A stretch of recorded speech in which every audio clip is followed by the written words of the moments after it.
Elvis Presley, the king of rock and roll, was famous for his love of sweet and savory foods, but there's one he disliked so much it affected his life in and out of Graceland. Though Elvis was one of America's greatest heartthrobs in his younger years, his fame and fortune ultimately led to a dependence on food. Mary Jenkins Langston, Presley's chef for 14 years, told the BBC, he said that the only thing in life he got any enjoyment out of was eating, and he liked his food real rich. I'm gonna get some more of those ribs. That rehearsal made me hungry. According to People, Elvis turned to comfort food after his extreme popularity drove him to isolation, forcing him to stop going out in public. As he struggled to lose excess weight with extreme diets, the musician turned to drugs. Tragically, things spiraled out of control, and in 1977, Elvis died at just 42 years old.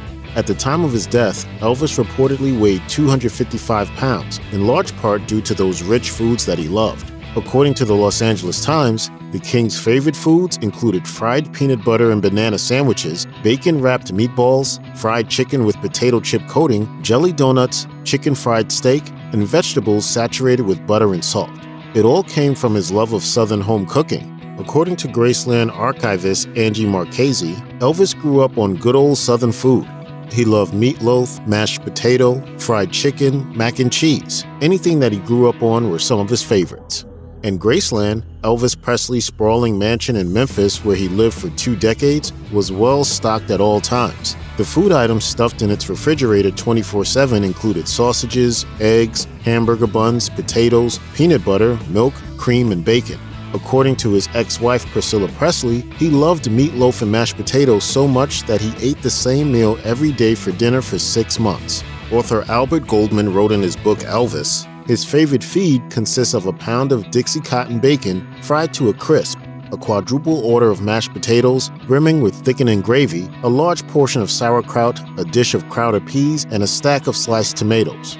But as much as he loved some foods, he equally loathed others, and there were a couple of foods in particular that Elvis hated so much that he banned them from Graceland. Chief among them, fish. Marchese said he didn't like the smell of fish being cooked in the house. There was never any fish in the house. Apparently, it wasn't just fish or the smell of fish that Elvis disliked. He didn't like to go fishing either. Presley's cousin, Billy Smith, said in a YouTube video that he could never get Presley to go fishing. He just wouldn't do it. I can only remember him going fishing twice, really, and that was just briefly. Most of the time, he just sat around and walked up and down. He wouldn't fish. And aside from hating fish, Elvis also loathed the taste and smell of onion. Smith shared on YouTube his memories of the iconic actor-singer's disdain for the vegetable. Smith said that he had eaten a hamburger with onions, and knowing of Elvis's hate for onions, he was careful to brush his teeth before going to Graceland. But it wasn't enough. Elvis sniffed it out and said, "I want you to quit eating onion." I said, "Okay." Elvis also didn't like using silverware or glasses that other people had used before. In a 2015 interview on The Jonathan Ross Show, Presley's former wife Priscilla told Ross that her ex-husband didn't like using glasses or silverware that other people had used, which resulted in him taking his own silverware with him just about everywhere. She explained that Presley was this way even when he was younger, explaining that in her opinion, he simply didn't like putting his mouth where other people had placed their mouths. And when you're the king, you can get things the way you want. Better luck next time, fish. A rumored genetic curse, a history of heart problems, and some unusual family connections. The connections between Elvis's birth and Lisa Marie's death are eerie. Elvis and Priscilla Presley married in Las Vegas on May 1st, 1967, and their daughter, Lisa Marie, was born on February 1st the following year. From the beginning, Lisa Marie was a daddy's girl. In an interview with CNN in 2003, Larry King asked Lisa Marie how Elvis was as a father, and she replied, "I knew that he was crazy about me." Needless to say, father and daughter were extremely close. The king of rock and roll was also known to spoil his only child. According to the Washington Post, a mink coat, a slot machine, and a diamond ring were just some of the gifts Lisa Marie received as a child. When she told her father that she had never experienced snow, Elvis remedied it immediately by flying with his daughter to Idaho to spend half an hour in the snow before flying back home. He also honored her by naming his private plane the Lisa Marie. When he would sleep all day, and so me and my friends had the run of Graceland. In 1973, Elvis and Priscilla divorced. While Lisa Marie lived with her mother most of the time, her relationship with her father didn't suffer. Instead, they remained close until Elvis's death in 1977, when Lisa Marie was just 9 years old. Lisa Marie was immensely affected by the death of her father. In fact, she was at Elvis's house in Graceland the night he died of a heart attack. As reported by the Boston Globe, the last time she conversed with her father was when he went to her room and kissed her goodnight. Just several hours later, she saw her father dead in the bathroom. Lisa Marie decided to follow in her father's footsteps and pursued a career in music. She released her first album, To Whom It May Concern, in 2003, and it was followed by 2005's Now What and 2012's Storm and Grace. Throughout her life, Lisa Marie had 4 husbands: Danny Keough, Michael Jackson, Nicolas Cage, and Michael Lockwood. All of her marriages ended in divorce. According to the Washington Post, Lisa Marie once said of her failed relationships, "I'm looking for someone similar to my father, and nobody could ever compare. He was so extraordinary a presence, not even as an entertainer, just as a person." On January 12, 2023, Lisa Marie Presley was reportedly found unresponsive in her California home. It was later revealed that she suffered a full cardiac arrest, which happens when the heart stops beating and there is a lack of oxygen supply to the brain. As reported by the Daily Mail, she was given a shot of adrenaline and was transported to a hospital following the incident. According to a source, Lisa Marie was experiencing stomach pains earlier in the day that had gradually gotten worse. Upon arrival at the hospital, she was taken to the ICU for monitoring, as she was given a temporary pacemaker and was on life support, per TMZ. On the evening of January 12th, Priscilla Presley confirmed that her daughter had died, telling people, "She was the most passionate, strong, and loving woman I have ever known." The circumstances surrounding Lisa Marie's death are similar to her father's passing, with both being found unconscious in their homes and dying of heart-related issues. Eerily, Lisa Marie died just 4 days after what would have been Elvis's 88th birthday.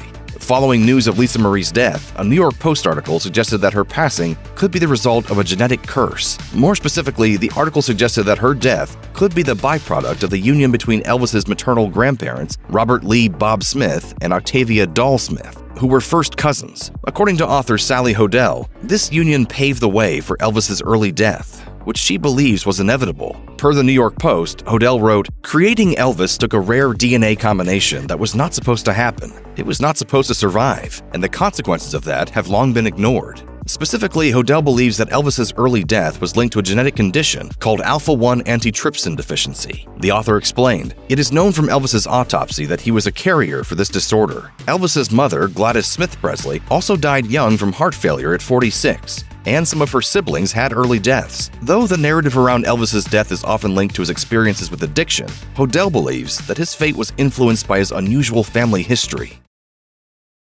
Sofia Coppola's 2023 biopic, Priscilla, tells the story of Elvis and Priscilla Presley from Priscilla's perspective. And it doesn't hide the fact that he was 24 and she was just 14 when they met. Elvis Presley and Priscilla Beaulieu were first introduced at a party in West Germany in 1959. Where he was stationed with the U.S. Army and where Priscilla's enlisted stepfather had been transferred. In that first meeting, Elvis sang "Are You Lonesome Tonight" for Priscilla. And despite the fact she was just barely a teenager, they began spending more and more time together. They would not, however, take their physical relationship further until they married. Remembering those days, Priscilla later wrote, "Elvis was handsomer than he appeared in films, younger and more vulnerable looking with his GI haircut.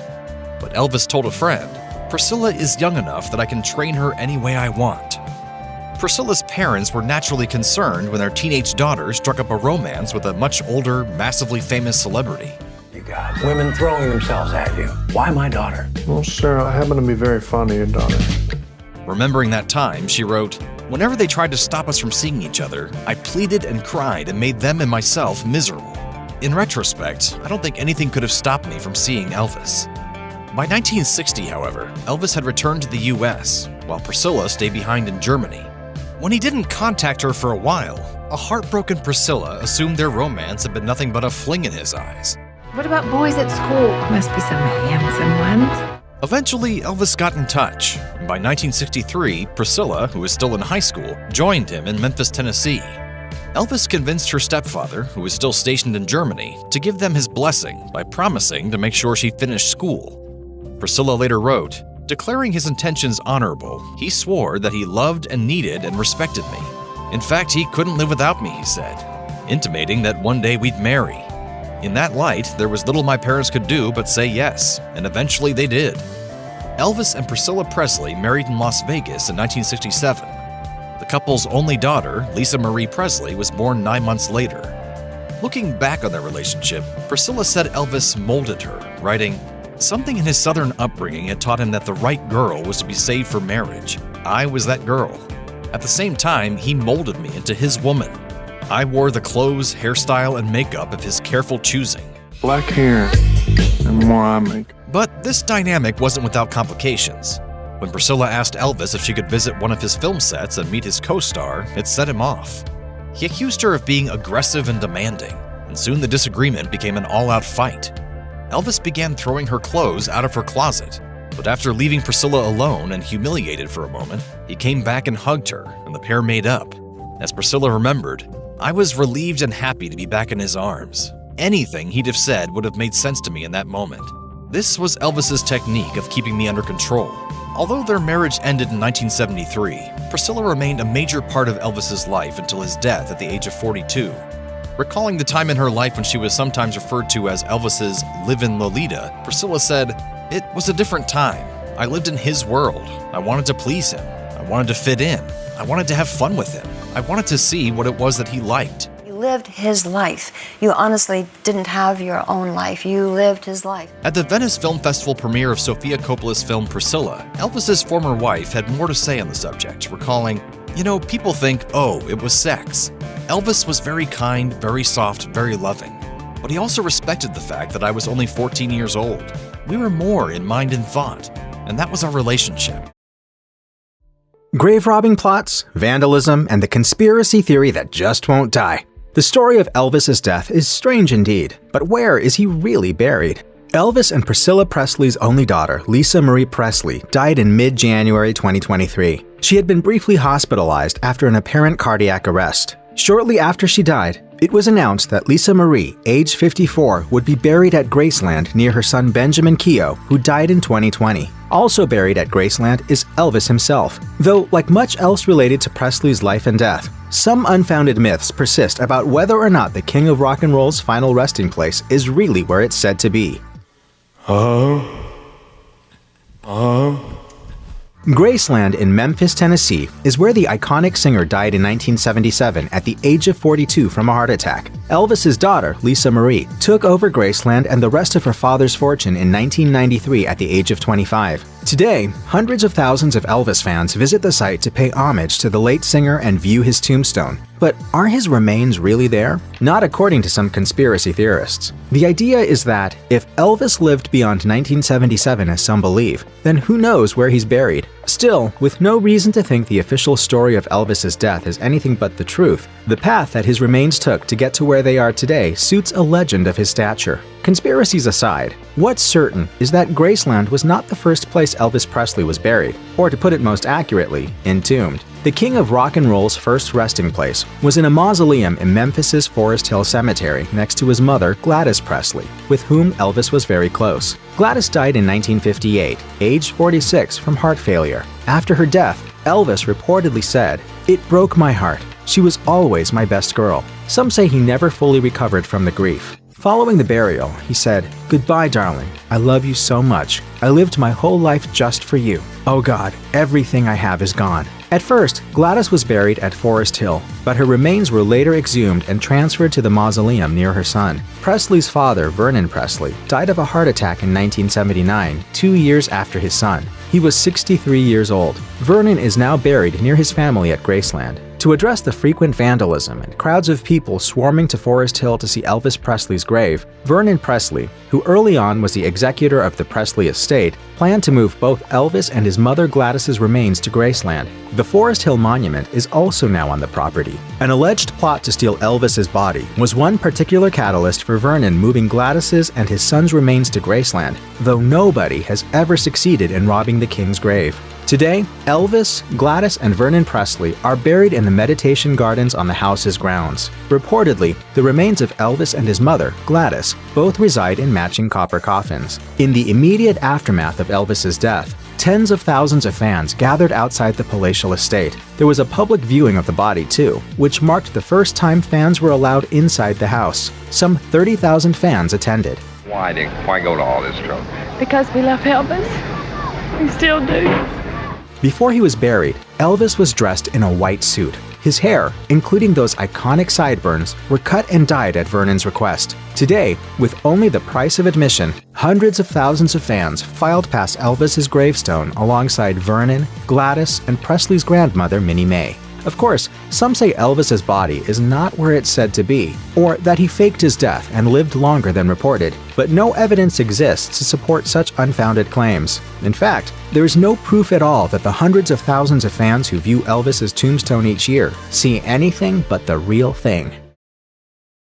Besides being known as the King of Rock and Roll, Elvis Presley is remembered for his epic love story with his wife, Priscilla Presley. According to biography, the pair met in 1959 and married in 1967. 9 months later, Priscilla gave birth to their only child, Lisa Marie Presley. The marriage did not last, and the couple divorced in 1973, Country Living notes. Presley died in 1977, but his legacy lives on through his daughter and grandchildren. According to People, Lisa Marie married musician Daniel Keough in 1988, when she was just 20 years old. All That's Interesting writes that they met at the Church of Scientology's Celebrity Center in Los Angeles. The pair welcomed 2 children, Danielle Riley Keough in 1989 and Benjamin Keough in 1992. The couple then divorced in 1994. Lisa Marie went on to marry Michael Jackson, then Nicolas Cage, then musician Michael Lockwood, with whom she has 2 daughters. By all accounts, Lisa Marie and her son Benjamin were extremely close. In 2012, she tweeted that she and Keough had gotten matching Celtic tattoos for Mother's Day. On July 12, 2020, Entertainment Weekly announced that Benjamin, then 27, had died. A representative for Lisa Marie stated, "She is completely heartbroken, inconsolable, and beyond devastated, but trying to stay strong for her 11-year-old twins and her oldest daughter Riley. She adored that boy. He was the love of her life."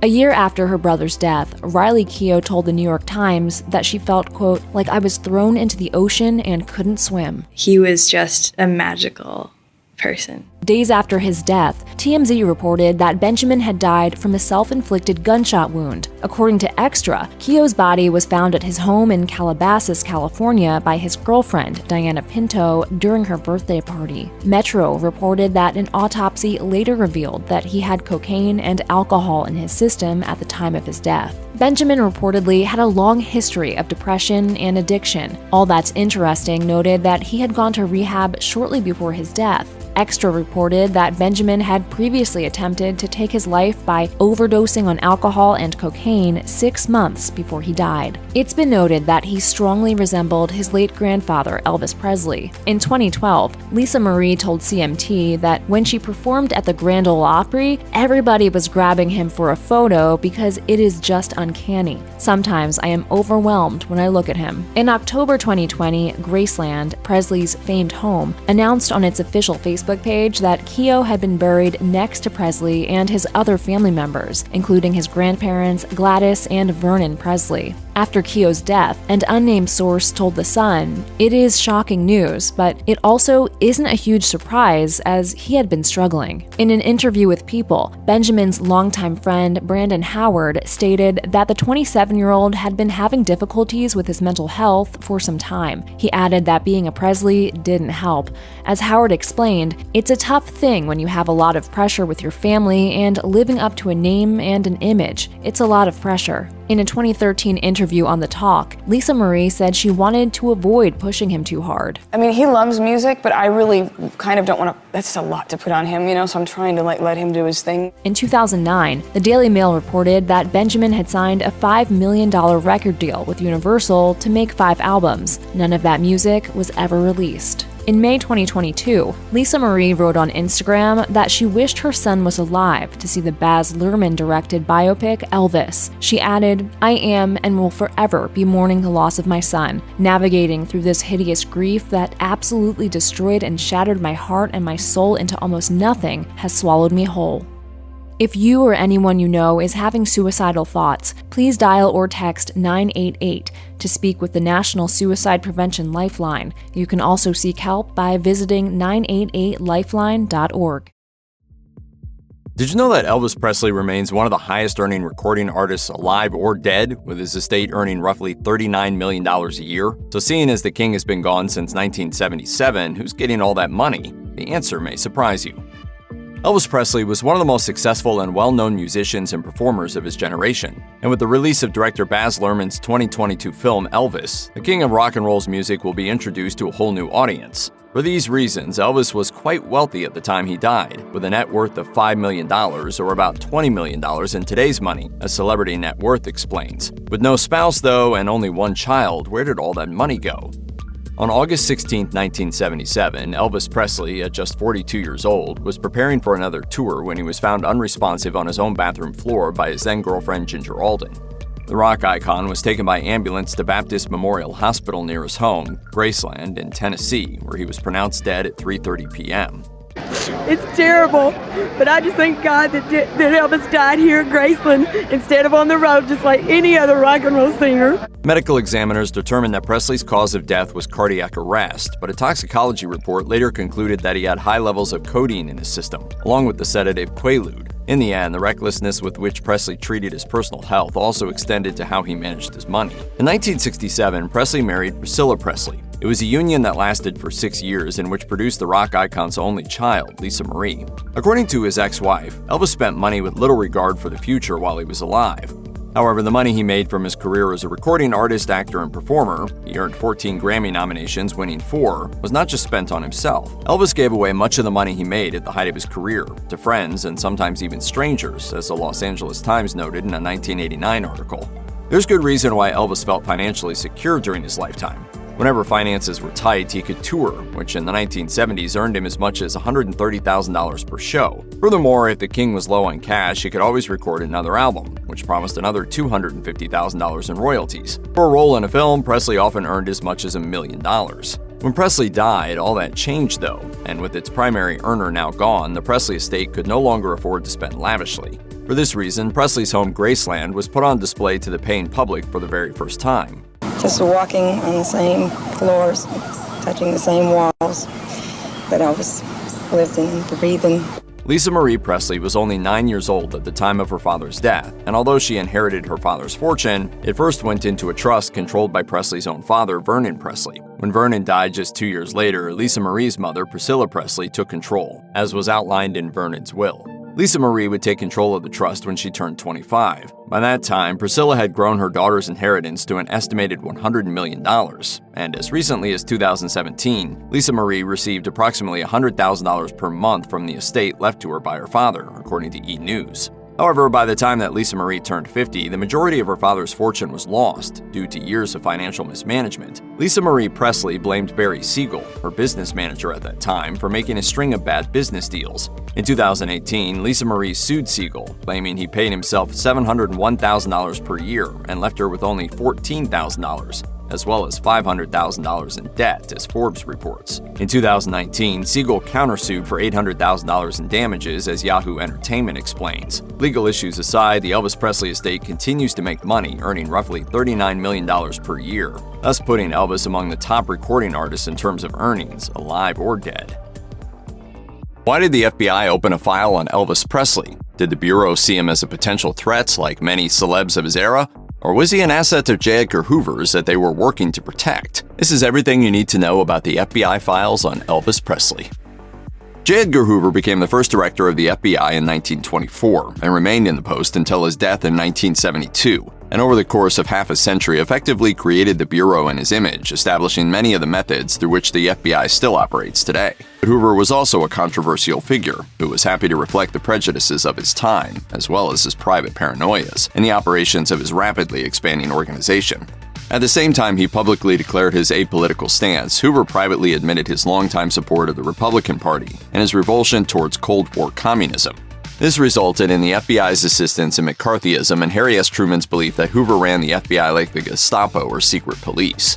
As a result, almost every public figure of the day seemingly had their own FBI file, through which Hoover sought to identify political subversion. Surprisingly, this included even the most iconic stars of the day, including one Elvis Aaron Presley. You seem to hear everything about me, huh? Presley was never the subject of an orchestrated FBI investigation like many of his more seemingly subversive contemporaries. Presley made it very clear to U.S. authorities that he was on their side. Nevertheless, his name appears in hundreds of FBI files beginning in 1956, the year Elvis became a megastar, and ending in 1980, 3 years after the singer's untimely death. Presley was a keen supporter of U.S. police forces and security bureaus, as reflected in the opening page of his FBI file, which begins with a 1972 letter to Richard Nixon from a badge collector. The collector describes himself, like Elvis, as a police buff and asks whether he can be sent a federal narcotics badge like the one Elvis had recently been given. The second document, dated from 1971, is a letter to Elvis from FBI Director J. Edgar Hoover. Hoover expresses his regret that he had been unable to meet the singer during his recent tour of the Bureau's facilities. Undoubtedly, Hoover saw Elvis as an ally. But as the Elvis files also show, 2 years earlier, Hoover himself received a letter from a mother of 5 daughters, identifying the then-established music sensation as a danger to American life. A concerned citizen wrote, "I believe he has done more harm in his style of dancing to our young people than any one element in our society." Well, that could do worse. While Presley was identified as a moral threat by a certain segment of society, he had his own ideas about who was actually ruining America's youth, and was happy to give the FBI the benefit of his supposed insight. In 1978, the year after Elvis's death, The Washington Post published an article featuring a released FBI memo from Elvis's files, which described the singer's willingness to become an FBI informant around the time of his visit to the Bureau's facilities in 1970. The memo claimed that Elvis had also advised agents that they should undertake an investigation into the Beatles, whose, quote, filthy, unkept appearances and suggestive music were a corrupting influence. Similarly, Elvis claimed, "The Smothers Brothers, Jane Fonda, and other persons in the entertainment industry of their ilk have a lot to answer for in the hereafter for the way they have poisoned young minds by disparaging the United States in public statements and unsavory activities." The memo also notes that Elvis was open in his admiration for J. Edgar Hoover. He claimed that he had read multiple books by the FBI director, including his critiques of communism, and that Elvis told agents Hoover was the greatest living American. Though Presley's FBI files contain numerous instances of the singer's direct contact with the bureau he admired, many others detail serious crimes plotted against the singer, including attempts at physical and mental harm, as well as schemes dreamed up by criminals looking to drain Elvis of his well-publicized wealth. The second batch of FBI files contains reports of death threats, including one from August 28, 1970, when a wife of one of Elvis's confidants received 2 anonymous phone calls from an individual who claimed that a madman was going to kill Elvis with a gun with a silencer. Other anonymous phone calls received at the time by Elvis and his entourage claimed that the singer was the target of a kidnapping plot, though nothing came of the threat. A memo from the third batch of FBI files details a postcard Elvis received in 1956 at the start of his career, which read, "If you don't stop this now, we're going to kill you." One of the most distressing incidents detailed in his FBI files again concerns Elvis as the victim of a crime, this time while the singer was serving overseas for the U.S. Army in West Germany. A memorandum found in the third batch of Elvis's FBI files states that Elvis was interviewed in 1959 concerning a blackmail attempt from a South African man claiming to be a dermatologist. It's all kind of mixed up. The document summarizes Elvis's altercation with a phony doctor, who fraudulently performed bogus dermatological treatments for the singer in exchange for cash, before embarrassing Elvis by making sexual advances on Elvis's army colleagues. Elvis apparently confronted the man, who flew into a rage and in turn began to extort money from Elvis with the use of blackmail. The fake dermatologist threatened to expose Elvis as homosexual and claimed to have photo evidence of him in compromising situations, though Elvis in his complaint assured his superiors that there was no possibility such images existed. Nevertheless, Elvis gave his blackmailer hundreds of dollars on the agreement that the man would leave the country for England in January 1960.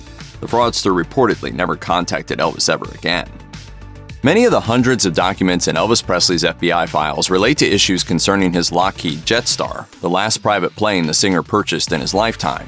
And like his unfortunate death, the ultimate fate of Elvis's lost plane proves that glamour and glory often sadly fade. The theft of Elvis's executive jet dominates the second half of the singer's FBI files, with the Bureau continuing an investigation into the disappearance of the jet following Elvis's death, and the possibility the plane had been transferred over state lines as stolen goods. The plane eventually wound up in an airplane graveyard in Roswell, New Mexico, where it baked under the hot sun for 35 years before finally being put up for auction.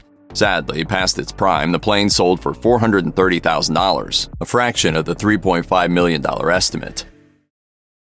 Elvis Presley's sudden style change in the late 60s led to many guesses as to why he started wearing jumpsuits. Here's what the man who made the King's clothes had to say about the sartorial shift.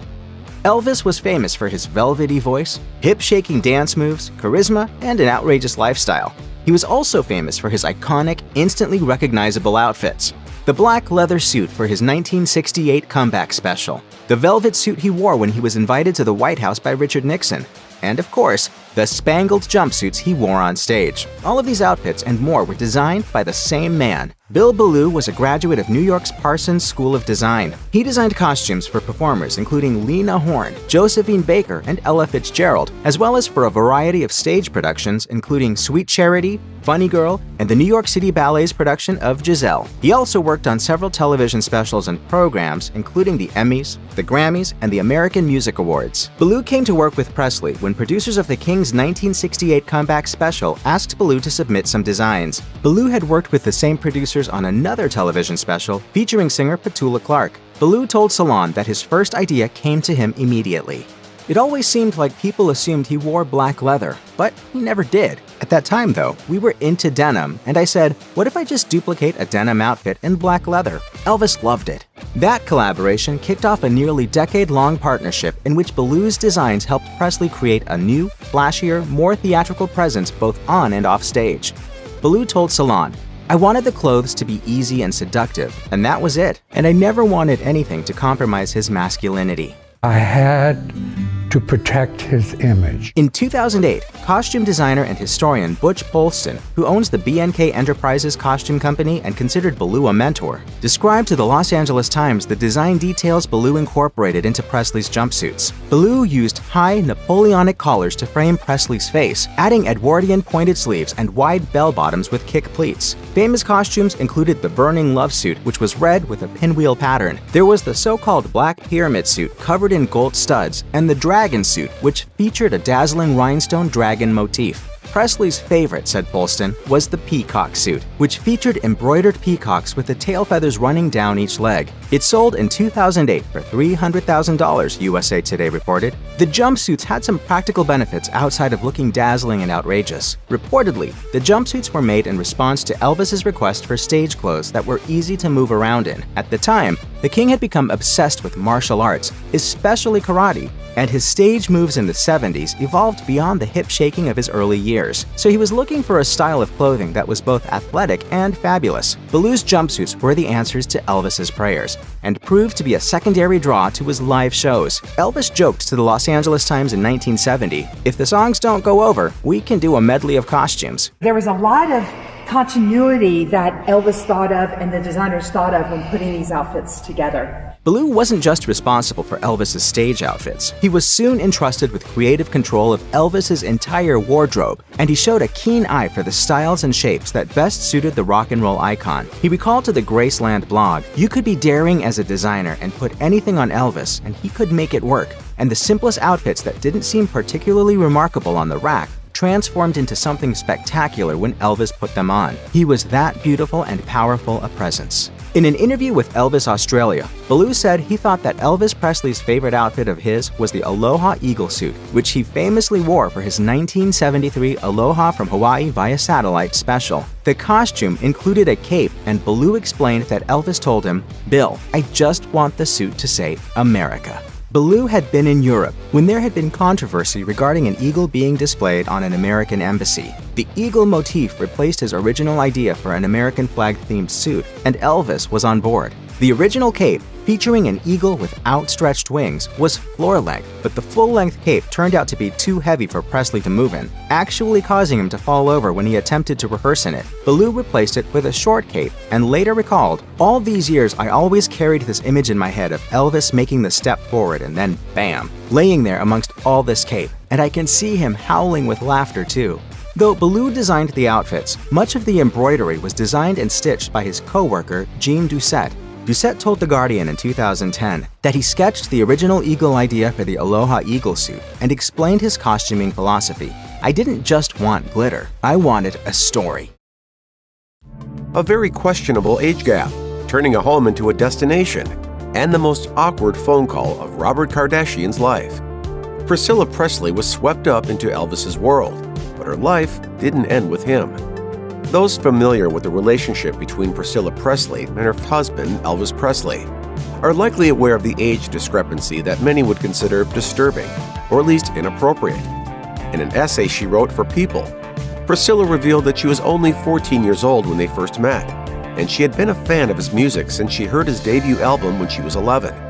In an interview with Good Morning America, Priscilla described how he discovered she was in the 9th grade right away, recalling, "He went, 'Oh, a baby, you're just a kid.' Elvis was 24 at the time, so I started feeling very, very young." To Priscilla, there was nothing wrong with the age difference, especially since the intimacy was not physical during all those years before the wedding.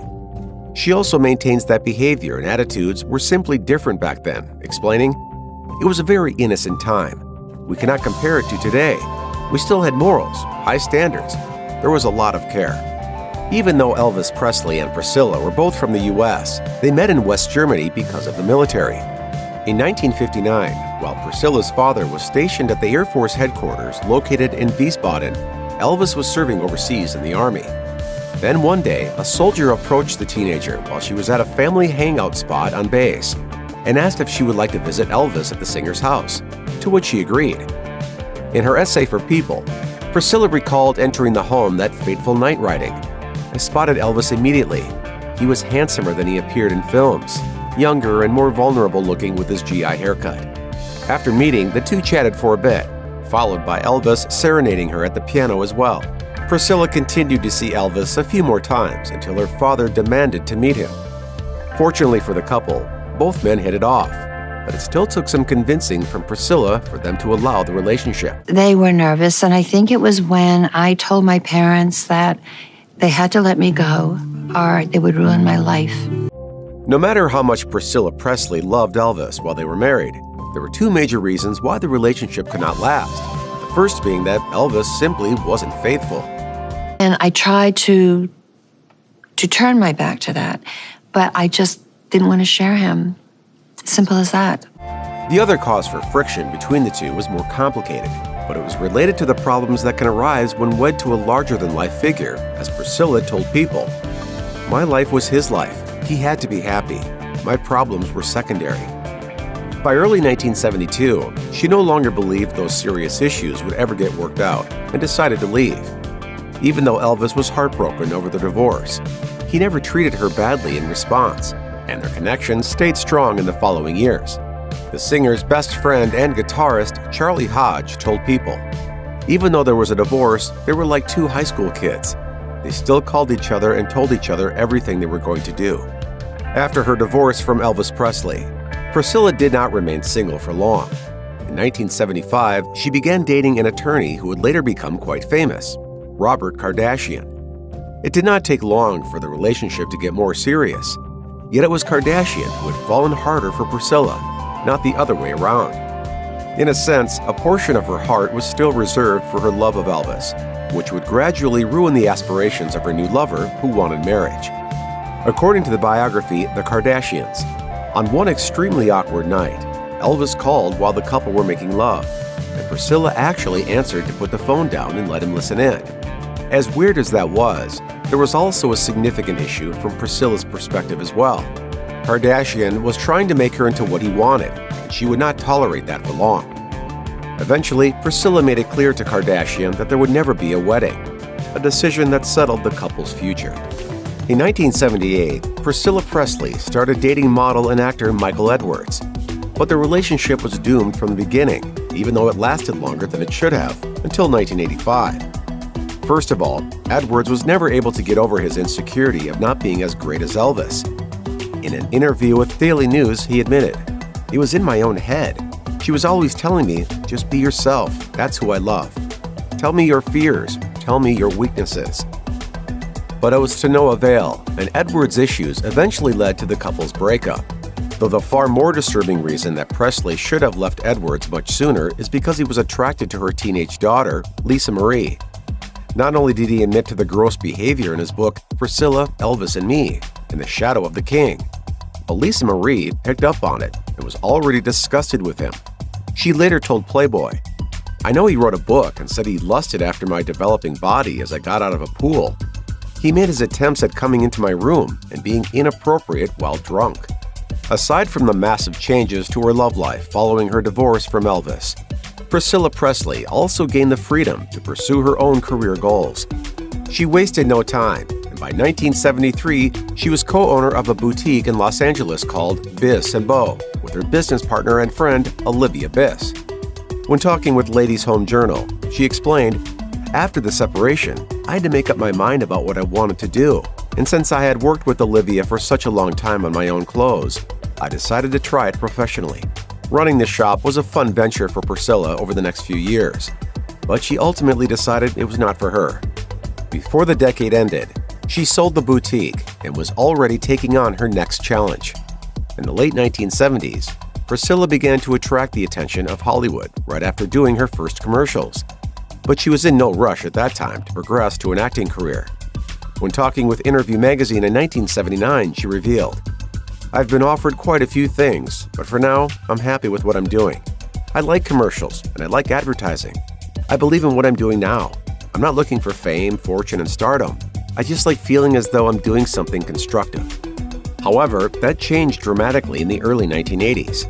Presley made her TV debut in 1983 in a movie called Love is Forever. And before long, she became a major character on the hit soap opera Dallas. For the next 2 decades, Presley made several more appearances in both film and TV, such as starring alongside Leslie Nielsen in the Naked Gun comedies. By 1987, Priscilla Presley had gotten into her most serious relationship since leaving Elvis, with music producer Marco Garibaldi. Although the couple never wed, they were together for 2 decades and had a son, Navarone Garcia. In his early adult life, Garcia purposefully avoided the spotlight by moving 6 hours away from his family to Santa Cruz right after he turned 18. He later told People, "It was an escape. It was a fresh start. A lot of people know about me, but they don't know me." However, despite wanting to maintain a low profile, Garcia was in the news in 2008 when a tabloid reported that he was growing marijuana. The incident was the most severe case up to that point in a life of being somewhat difficult for his parents. Garcia admitted, "I got in trouble more than everybody else because kids' parents would find out who my mom was and they'd want a reason to talk to her. I wasn't very comfortable with it." To make matters worse, his issues with drugs became considerably more dangerous, as his heroin addiction unintentionally shifted to dependence on fentanyl. Yet, before the situation became deadly, Garcia managed to seek the help he needed and stopped using hard drugs in 2020. Reinvigorated with his improved health, the aspiring musician hopes to take his band, Them Guns, to new heights in the future. Priscilla Presley has lived a life full of impressive accomplishments, though arguably her greatest is the way she managed the Graceland estate following the death of Elvis Presley in 1977. Even though the terrible financial practices of the king caused his wealth to fall to $5 million, Priscilla turned everything around dramatically by transforming the property into a tourist attraction. As reported by People, by the time Lisa Marie was ready to inherit the place in 1993, Priscilla's brilliant plan increased the inheritance to $100 million. Her success should not just be attributed to her capabilities, but also to her great love of the home, thanks to the unforgettable memories Priscilla formed there with her loved ones. It's like I never left. I'm here right now, and it's like I can visualize him walking down these stairs. Unfortunately, in 2017, Priscilla Presley and her family underwent a particularly rough period following the difficult divorce between Lisa Marie and her husband, Michael Lockwood. After disturbing accusations came to light, including child abuse allegations, the situation got so bad that People reported that Priscilla cared for her now-then 8-year-old twin granddaughters for a while. To clear things up, she posted on Facebook, "There was lots of confusion, commotion, and concern from all the talk circulating. Let me put this to rest. The girls have not been in foster care and never will be. The girls have been with me and will be until all this is sorted out." The court battle for custody between Lisa Marie and Lockwood continued over the following years, and then the situation became more complicated after her tragic death in 2023. Although Lockwood is likely to gain full custody, the sisters also have a say in their future, and their preferences are likely to be taken into consideration. Starting in 2020, Priscilla Presley endured a set of tragedies, beginning with the death of her grandson, Benjamin Keough, who died by suicide. The loss was particularly rough for her, as she posted on Facebook, "These are some of the darkest days of my family's life. The shock of losing Ben has been devastating. Trying to put all the pieces together of all the possible whys has penetrated my soul." Then just 3 years later in 2023, Presley's woes continued when Lisa Marie suddenly died after suffering from cardiac arrest. As reported by People, to honor her daughter, Presley read aloud a poem at her funeral service one of her granddaughters wrote called The Old Soul that showed the extent of her grief. I fear I'll never touch her, but the old soul is always with me. She doesn't drift above. When a filmmaker produces a biopic with at least some intention of honoring the people in focus, there's not much better praise than having one of them thoroughly enjoy the film. In the case of the 2022 movie directed by Baz Luhrmann, Elvis, Priscilla Presley was highly impressed and thought Elvis himself would be too. This is a movie that he would have really loved, showing who he was, what he was striving for.